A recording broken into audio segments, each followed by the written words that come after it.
Now unit 4 point to remember, for a reaction R convert to P, यानी reactant किस में convert हो रहा है, प्रोडक्ट में, तो एवरेज रेट ऑफ रिएक्शन का फॉर्मूला क्या होता है, माइनस डेल्टा आर की कंसंट्रेशन अपॉन डेल्टा टी।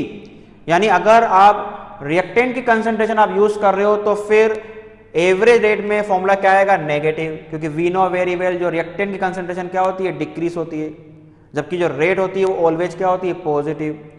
तो इस वैल्यू को पॉजिटिव ओपन करने के लिए हमने यहाँ पे नेगेटिव से मल्टीपल किया है, हमने वीडियो लेक्चर में भी इसको डिस्कस किया था। लेकिन सपोज करो प्रोडक्ट की कंसंट्रेशन गिवन है, तो delta P concentration divided the delta T.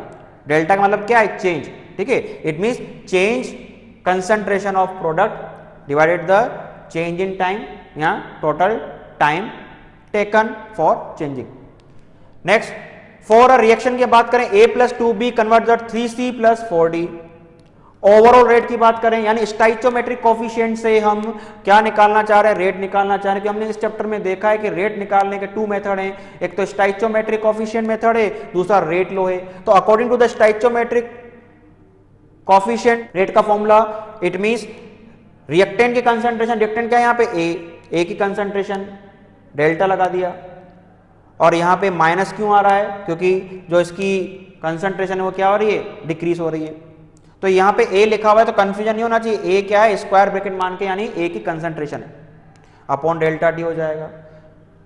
यहां हम बी की कंसंट्रेशन से भी रेट निकाल सकते हैं, यानी 2 जो स्टाइचोमेट्रिक कोफिशिएंट हम क्या कर देंगे, 1/2 कर देंगे, और साइन क्या आ जाएगा, नेगेटिव। नेगेटिव क्यों है, क्योंकि रिप्रेजेंट कर रहा है कि बी क्या है, रिएक्टेंट है। तो माइनस का 1/2 क्यों किया, क्योंकि इसका स्टाइचोमेट्रिक कोफिशिएंट 2 है, तो 1/2 डेल्टा बी की concentration upon delta T equal to क्या हो जाएगा, प्रोडक्ट की हम बात करें, इसमें स्टाइचोमेट्रिक कोफिशिएंट 3 है तो 1/3 कर देंगे, लेकिन साइन क्या आएगा, प्लस आएगा, क्योंकि ये प्रोडक्ट है। डेल्टा सी की कंसंट्रेशन डिवाइडेड डेल्टा टी, या हम डी से भी हम उसकी rate of the reaction calculate कर सकते हैं, यानी जो स्टाइचोमेट्रिक कोफिशिएंट हम 1 में कर दें, यानी 1/4, प्लस साइन का मतलब है कि वो प्रोडक्ट है, delta D upon delta T. तो यहां जो हमने ओवरऑल रेट कैलकुलेट की है, किसकी हेल्प से की है, by the stoichiometric coefficient method से। Now small A capital A plus small B capital B convert to small C capital C plus small D capital D. अब हम यहां पे क्या लगा रहे हैं, रेट लो, जिसको हम रेट एक्सप्रेशन कह रहे हैं। अकॉर्डिंग टू द रेट लो क्या होता है, रेट किस पे डिपेंड करती है, ओनली और ओनली रिएक्टेंट की कंसंट्रेशन पे, यानी के ए की कंसंट्रेशन की पावर एक्स और बी की कंसंट्रेशन की पावर y। अब यहाँ जो x y है वो इसका स्टाइचोमेट्रिक कोफिशिएंट नहीं है, ये जो x और y वैल्यू मिलेगी वो बाय द प्रैक्टिकल मिलेगी, बाय द एक्सपेरिमेंट मिलेगा। x is the order of the reaction with respect to a and y is the order of reaction with respect to b। तो overall order की हम बात करें, दोनों x प्लस y को sum up कर देंगे, जिसको हम n कह रहे हैं। तो overall order of the reaction कैसे ऑब्टेन करेंगे, जो पावर है रिएक्टेंट के कंसंट्रेशन की जो पावर है उसको हम इजीली क्या कर दें, सम अप कर दें। तो यहां जो k है वो k क्या बता रहा है, रेट कांस्टेंट को बता रहा है।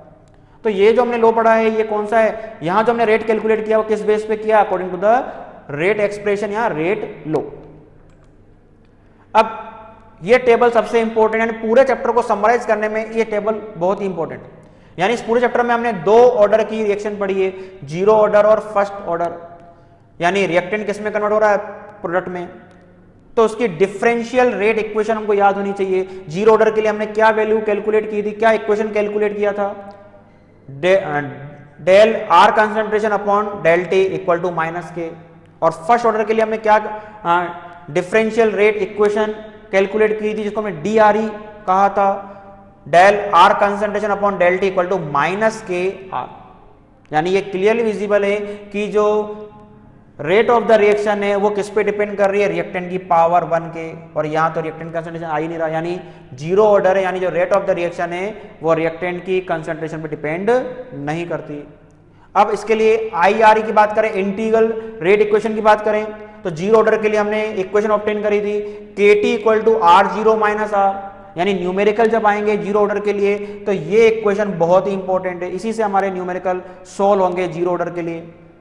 जहां R0 क्या है, रिएक्टेंट की concentration at T equal to 0, और R कंसंट्रेशन क्या है, concentration of reactant at any time t। First order के लिए बात करें, IR यानी इंटीग्रल रेट इक्वेशन, या इसको हम इंटीग्रल रेट लो भी कह सकते हैं। यानी R concentration equal to R0 concentration e की पावर माइनस KT। लेकिन न्यूमेरिकल पर्पज से हमको कौन सी इक्वेशन सॉल्व करनी है, KT equal to ln R0 upon R। अब ग्राफ प्लॉट किया था हमने, यहां पे ग्राफ आपको विजिबल भी है for the zero order reaction concentration of reactant and time के बीच में आपको जो ग्राफ मिल रहा है वो अप टू डाउन मिल रहा है, यानी स्लोप जो है वो कैसा है यहाँ पे नेगेटिव, यानी k equal to minus slope यानी slope equal to minus K. और जो इंटरसेप्ट की वैल्यू है y एक्सिस पे उसकी वैल्यू क्या मिल रही है R0। तो हमने यहाँ पे स्ट्रेट लाइन ऑब्टेन हो रही है। अब ये फर्स्ट ऑर्डर के लिए बात करें, यहाँ जो हमने ग्राफ प्लॉट किया है ln R और टाइम के बीच में किया है, वही लाइन सिमिलर है, अप टू डाउन जा रहा है, और जो स्लोप है वो क्या हो जाएगा माइनस के। इट मीन यहाँ जो इंटरसेप्ट है जो y एक्सिस पे हमको यहाँ पे पीस मिल रहा है उसकी वैल्यू क्या है ln R0।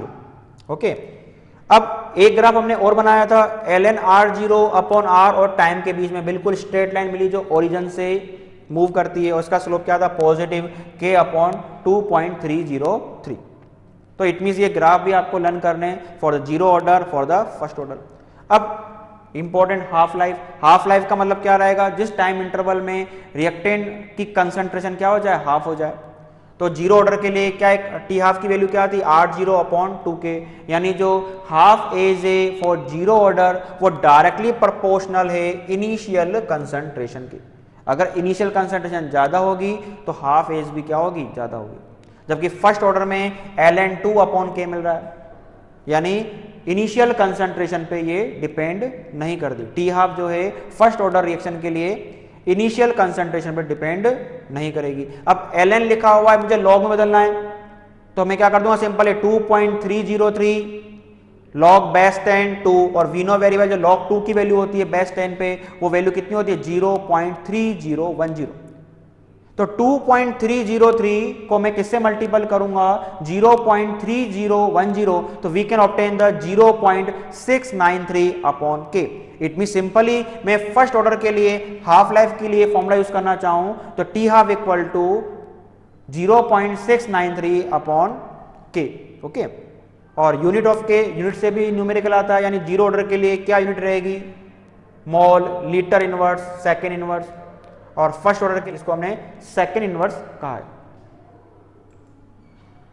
अब मॉलिक्यूलरिटी ऑफ रिएक्शन की बात करें, the number of reacting species atom ion and molecule taking part in elementary reaction.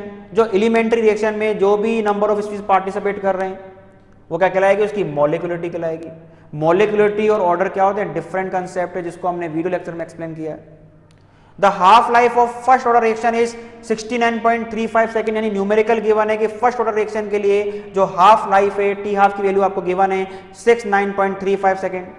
The value of rate constant, तो आपसे रेट कांस्टेंट की वैल्यू पूछ रहा है, तो अभी हमने टेबल में देखा था k इक्वल टू क्या आया था 0.693 upon T half. T half की वैल्यू गिवन है तो हम k की वैल्यू इजीली कैलकुलेट कर सकते हैं, यानी कितनी वैल्यू आएगी 0.01 second inverse.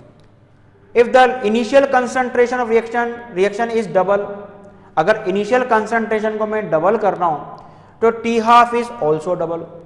We know very well हमारे सिलेबस में जो ऑर्डर गिवन जीरो ऑर्डर और फर्स्ट ऑर्डर, और हमने क्लियरली देखा है जो फर्स्ट ऑर्डर के लिए जो T half की वैल्यू है वो इनिशियल कंसंट्रेशन पे डिपेंड करती ही नहीं है, लेकिन जीरो ऑर्डर की जो रिएक्शन है वो डायरेक्टली प्रोपोर्शनल है, उसकी जो T half है वो डायरेक्टली प्रोपोर्शनल है initial concentration of reactant.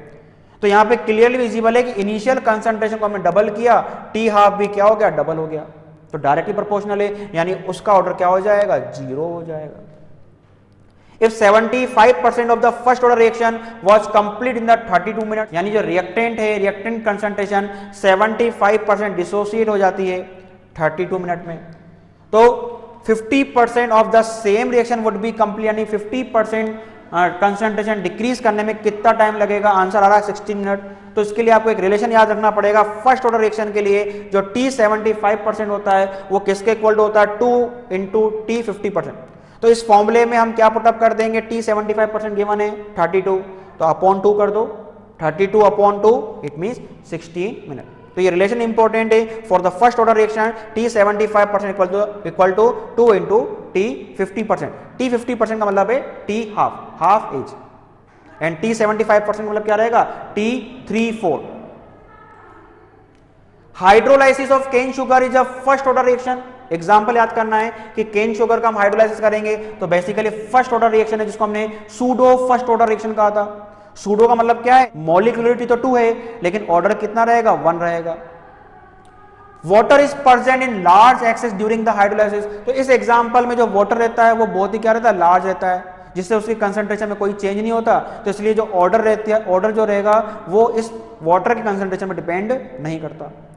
For a typical first order gas phase reaction, suppose करो जो रिएक्शन है वो गैस फेस में, like A gas gaseous form convert to B gaseous plus C gaseous. तो एक स्पेशल कंडीशन है कि अगर न्यूमेरिकल में जो रिएक्टेंट प्रोडक्ट गैसियस फॉर्म में हो तो फिर हम कंसंट्रेशन की जगह पार्शियल प्रेशर यूज करेंगे। पीआई का कहलाएगा initial pressure of capital A, and P T यानी total pressure at time T, जिसको हम P A plus P B plus P C करेंगे। और इसका फॉर्मूला याद करना है, इसका बेसिकली डेरिवेशन हमने वीडियो लेक्चर में डिस्कस किया है। आपको basically numeric formula special learn करना है। यानी इस इक्वेशन के लिए के क्या रहेगा, 2.303 upon T log P I जो initial partial pressure upon P A यानी ए का पार्शियल प्रेशर। अब इस पी ए की जगह हमने क्या वैल्यू पुटअप करा था, 2 P I minus P T. यानी ओवरऑल हमको ये इक्वेशन यूज करनी है अगर इस तरह से गैसियस फॉर्म में इक्वेशन आती है। यानी k equal to 2.303 upon T log P I upon 2 P I minus P T. Okay student, so I hope you understood this part very well. I will suggest you that go through by the NCERT book. Thank you students.